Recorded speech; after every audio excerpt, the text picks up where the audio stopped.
தேங்காய் சீனிவாசன் 1970களிலும் 1980களிலும் பிரபலமாக இருந்த நடிகர் ஆவார். இவர் கல்மணம் என்னும் நாடகத்தில் தேங்காய் வியாபாரியாக நடித்ததால் தேங்காய் ஸ்ரீனிவாசன் என்று பரவலாக அறியப்பட்டார்.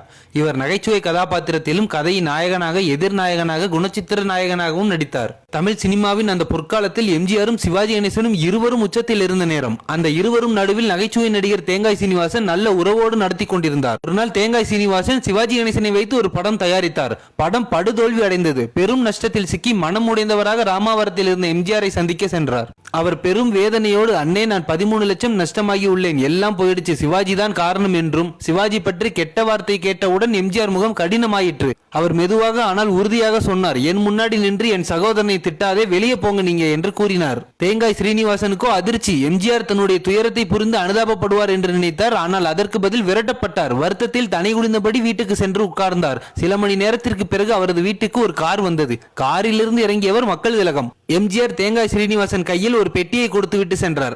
பெட்டியை திறந்தார் ஸ்ரீனிவாசன். அதில் 13 லட்சம். அவர் இழந்த தொகை அதே மீதி மட்டும். அந்த நொடியில் அவரது கண்களில் நீர் வந்தது.